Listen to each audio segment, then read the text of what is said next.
My name is Priya Singh and I'm a BHMS student at NHMC Delhi. ये video सभी BHMS first year students के लिए बहुत ज़्यादा इंपॉर्टेंट है। इसमें जो मेन मोटिव है, जो वीडियो का मेन टॉपिक है, इसके अंदर हम समझने वाले हैं कि क्या फंडामेंटल प्रिंसिपल्स हैं होम्योपैथी के, मतलब वो सारे पिलर्स जिसपे कि एक होम्योपैथिक सिस्टम बेस्ड है, वो हमें सारे प्रिंसिपल और लॉ को यूज करके, जो कि ये सारे लॉ और प्रिंसिपल हमारे homeopathic subject Organon of medicine के अंदर मेंशन है। ठीक है, तो इन सभी को हमें आर्टिस्टिकली यूज करना होता है और फिर हम क्या करते हैं, अपने सिस्टम को कैसे चलाते हैं। मतलब हर एक सिस्टम जब बनता है, कोई भी साइंस आती है, कोई भी सिस्टम होता है, तो अपने उसके रूल्स होते हैं, कुछ प्रिंसिपल्स होते हैं। जस्ट लाइक दैट होम्योपैथी के भी 7 फंडामेंटल प्रिंसिपल्स हैं, उसको हम समझने वाले हैं।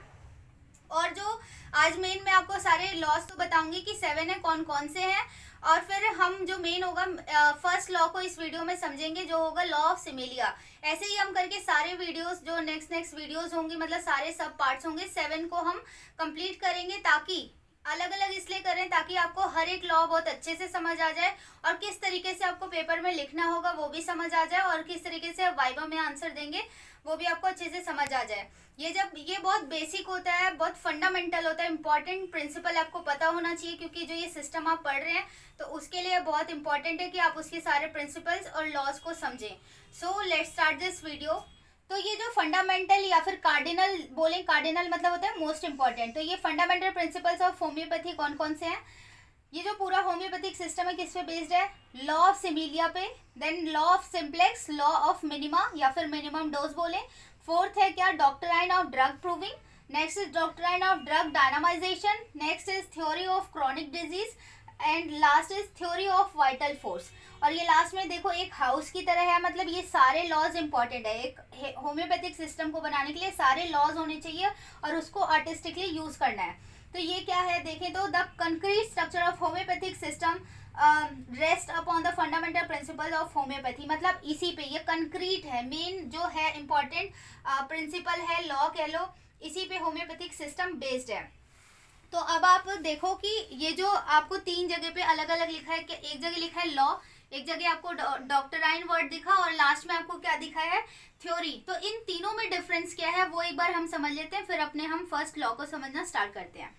तो देखो जो ये लॉ है, लॉ का मतलब होता है कि कोई एक फिक्स रूल जो कि हमेशा ट्रू होगा, कभी भी चेंज नहीं होगा। और लॉ का मतलब होता है कि कहते हैं व्हाट हैपन्स, शॉर्ट में देखें तो क्या हुआ, कैसे हुआ। तो देखो लॉ लॉ ऑफ सिमिलिया, जैसे लॉ ऑफ सिमिलिया हम बोलेगा लाइक क्योर्स लाइक, मतलब कि लाइक जो सिम्टम्स, एक ड्रग जो सिम्टम प्रोड्यूस कर सकता है वही क्योर कर सकता है, तो उसे हम बोल रहे हैं लॉ। ठीक है, ये लॉ जो होता है वो हमारे ऑब्जर्वेशन और एक्सपीरियंस पे बेस्ड होता है। ओके, डॉक्ट्राइन का मतलब क्या होता है, ये जो 2 जगह पे आपको डॉक्ट्राइन दिखा है, तो डॉक्ट्राइन का मतलब है हाउ टू अप्लाई, मतलब कि कोई भी जो सिस्टम बना है उसके अंदर जिस तरीके से आप मेडिसिन, हमारे सिस्टम में जो मेडिसिन हम दे रहे हैं, तो वो कहेगा कि पहले आप प्रूव करो देन अप्लाई करना। मतलब ये क्या है, प्रिंसिपल या belief thought bye a system. मतलब ये जो सिस्टम जिन्होंने बनाया है वो सारे स्टॉलवर्ड्स और जो भी उन्होंने हमें क्या दिया, कुछ प्रिंसिपल दिए एज अ गाइडलाइन आप बोल सकते हो। मतलब कि देखो जैसे ड्रग प्रूविंग, तो उन्होंने कहा कि कोई ड्रग प्रूविंग में क्या होता है, मतलब कि कोई मेडिसिन आप दे रहे हो तो पहले आप उसको प्रूव करो। ठीक है, हेल्दी ह्यूमन बीइंग पे प्रूव करो, फिर उसके सिम्टम लिखो, देन आप जब कोई बीमारी लेकर आ रहा है, मतलब कोई जो नेचुरल डिसीज हुई है, उसके बाद अप्लाई करना। ठीक है, और ऐसे ही डॉक्ट्राइन ऑफ ड्रग डायनामाइजेशन, मतलब आप मेडिसिन को क्या करो, डायनामाइज फॉर्म में ले, पोटेंटाइज करो सकशन के थ्रू, और जो ये जितने भी प्रोसेसेस होता है जिससे एनर्जाइज करके हम मेडिसिन की एनर्जी निकालते हैं। तो मतलब क्या होता है इसमें मेन देखें तो हाउ टू अप्लाई, तो उसके एप्लीकेशन की बात करता है। नेक्स्ट है ये लास्ट में है 2 थ्योरी ऑफ क्रॉनिक डिसीज और थ्योरी ऑफ वाइटल फोर्स। तो थ्योरी का मतलब होता है कि व्हाई समथिंग हैपन्स, कोई चीज़ क्यों हो रही है, मतलब हम कैसे रीज़न देंगे। तो रीजनिंग देने के लिए, मतलब जो ये सिस्टम बना, हम मेडिसिन दे रहे हैं, किस तरीके से काम कर रही है, आप कैसे अपनी चीज़ को प्रूव करेंगे, कैसे कहेंगे, क्या रीजन देंगे। तो रीजन को ही बोलते हैं क्या, थ्योरी। ठीक है, रीजनिंग को थ्योरी ऑफ वाइटल फोर्स, कि हम मेडिसिन कोई भी चीज है क्रूड फॉर्म में ही क्यों नहीं दे रहे हैं, तो यहाँ पे आप रीजन दोगे कि जो हमारी वाइटल फोर्स है वो क्या एनर्जाइज फॉर्म में होती है, डायनेमिक होती है नेचर। तो हम क्या कर रहे हैं, मेडिसिन भी डायनामाइज फॉर्म में निकाल रहे हैं, मतलब कि हम एनर्जी से ही एनर्जी को ट्रीट कर रहे हैं।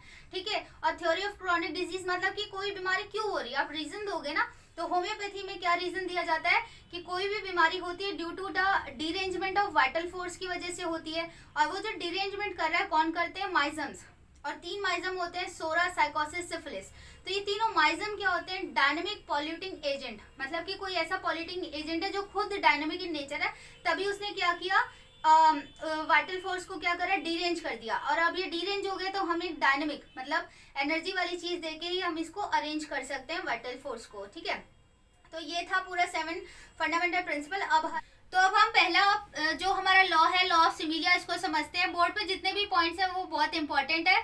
मतलब जब आपके एग्जाम में क्वेश्चन आएगा कि क्या फंडामेंटल प्रिंसिपल है, तो वहाँ पे आपको सारे लॉज प्रिंसिपल जितने भी होगा 7 आपको एक्सप्लेन करना होता है। तो जितने पॉइंट्स बता रहे हो वो इंपॉर्टेंट है, आप उतना लिखोगे तो इनफ होगा। अब इसको आप अच्छे से समझ लो कि लॉ ऑफ सिमिलिया होता क्या है। तो हम बोर्ड पे समझते हैं इसको। लॉ ऑफ सिमिलिया है क्या? पहले ये समझो कि जो होम्योपैथी है वो 2 ग्रीक वर्ड से आया है, ठीक है। जो इसमें पहला है होमियोज। होमियोज मतलब क्या होता है? सिमिलर, और पैथोस का मतलब होता है सफरिंग। तो होम्योपैथी 2 वर्ड से बना है। क्या है इसका मतलब? सिमिलर सफरिंग के बेस पे जो ट्रीटमेंट हो रही है, सिमिलर सफरिंग के बेसिस पे हो रही है। अभी मैं इसको समझाती हूँ कि कह रहा है कि homeopathy is the therapeutic application of the symptom similarity. मतलब ये कहने का इसका इस लाइन से क्या मतलब है कि आपने बहुत बार सुन लिया होगा कि जितने भी हम होम्योपैथी में मेडिसिन दे रहे हैं वो क्या है, ड्रग प्रूविंग के थ्रू आई है। मतलब जितने भी सिम्टम्स हमने क्या किए, नोट डाउन किए, एक मेडिसिन को हेल्दी ह्यूमन बीइंग पे देके हमने क्या किया, सिम्टम प्रोड्यूस कराए, आर्टिफिशियल सिम्टम, उस मेडिसिन का कंप्लीट एक्शन देखा है, उसको हमने मटीरिया मेडिका में लिख दिया। और जब नेचुरल डिजीज आई है उसके सारे साइन और सिम्टम्स हम क्या कर रहे हैं, मैच करा के, ओवरऑल पर्सनालिटी से मैच करा के हम एक मेडिसिन देते हैं। तो कैसे दे रहे हैं, आपको समझ आ रहा है ना कि सिम्टम सिमिलैरिटी, जो अभी पर्सन आया उसके सारे सिम्टम को हम एक मेडिसिन के सारे साइन और सिम्टम से मैच करा के दे रहे हैं। तो उसी बात को कह रहा है कि उसका therapeutic application of symptom similarity उस मेडिसिन का, इस तरीके से होम्योपैथी काम करती है। अब देखो जो यहाँ पे बोल रहा है, Hippocrates identified this law of similia as the only curative law in the universe. Hippocrates ने, मतलब हेलमन सर से भी पहले हिपोक्रेट्स सर ने, जो कि फादर ऑफ मेडिसिन है, उन्होंने बता दिया था कि जो लॉ ऑफ सिमिलिया है इसको क्यूरेटिव लॉ बोल दिया, ठीक है। यूनिवर्स में क्यूरेटिव लॉ बोला गया। पहले एक वीडियो मैं आपको डिस्क्रिप्शन बॉक्स में लिंक भी दे दूंगी कि क्या होम्योपैथिक लॉ और नेचर्स लॉ में डिफरेंस क्या, आप पहले जरूर से उसको देखना, इसके बाद इस वीडियो को देखना तो और अच्छे से समझ आएगा आपको, ठीक है। तो देखो जो हिपोक्रेट्स सर थे उन्होंने क्या बोला, उन्होंने जो बोल दिया कि नेचर्स लॉ सिमिलिया सिमिलेबस क्यूरेंटर, कि नेचर्स का लॉ क्या है, क्यूरेंटर। मतलब आपको मतलब मेन क्या है, स्पेलिंग ध्यान देना कि इसमें ए आता है। उन्होंने क्या बोला, लाइक क्योर्स लाइक। पर क्या फर्क था, जब इस लॉ से ठीक हो रहा था तो फिर हैंडमैन सर ने उसको मॉडिफाई क्यों किया, है ना, ये क्वेश्चन आएगा। तो हैंडमैन सर ने इसी लॉ को ही तो थोड़ा सा मॉडिफाई कर दिया। उन्होंने क्या बोला, सिमिलिया सिमिलेबस क्यूरेंटर, मतलब let's like B cured bye like, मतलब इसमें ई का स्पेलिंग हल्का सा मॉडिफिकेशन किया। अब ऐसा नहीं कि स्पेलिंग का मॉडिफाई किया और चीज चेंज हो गई। बात ये थी कि जो हैंडमैन सर ने बोला लाइक क्योर्स लाइक, तो उन्होंने डायरेक्ट बोल दिया। अब जैसे क्या हुआ कि एलियम सीपा समझो कि अगर एक पेशेंट को सारे रनिंग नोज का उसको प्रॉब्लम है, एक्रिड कोराइजा, मतलब कोराइजा में उसको एक्रिड नेजल डिस्चार्ज हो रहा है, कटारल डल हेडेक हो रहा है, मतलब जो भी जुकाम हो जाता है उस टाइम के जितने भी सिम्टम है, ठीक है। तो उन्होंने बोला कि ये सारे सिम्टम प्याज से, एलियम सीपा से क्या होते हैं, ठीक हो सकते हैं। पर उन्होंने क्या बोला, ये क्या कर रहे थे, क्रूड फॉर्म में दे रहे थे, लार्ज क्वांटिटी में दे रहे थे, ठीक है। तो उससे क्या हो रही थी, प्रॉब्लम ठीक होने की जगह और इरिटेबिलिटी बढ़ रही थी। है तो लाइक सिम्टम, पर हैंडमैन सर ने क्या किया, उन्हीं सारे सिम्टम्स को प्रूविंग करवाई, मतलब ह्यूमन हेल्दी ह्यूमन पे प्रूव कराया, फिर वो सारे सिम्टम उन्होंने नोट डाउन किए। मतलब हिपोक्रेट्स सर को पता था कि ये लाइक और लाइक हो सकता है, इसी एलियम सीपा से ये सिम्टम प्रोड्यूस होगा और ये ठीक भी कर सकता है, पर उन्होंने ह्यूमन ड्रग प्रूविंग पे ध्यान नहीं दिया, उन्होंने पोटेंटाइजेशन पे ध्यान नहीं दिया। ये सब मॉडिफिकेशन किसने किया था, हैंडमैन सर ने, जिन्होंने ये सिस्टम बनाया। तो फिर क्या किया, एलियम सीपा को मॉडिफाई, मतलब एलियम सीपा को क्या करा, पोटेंटाइज फॉर्म में दिया, मिनिमम डोज में दिया, ठीक है।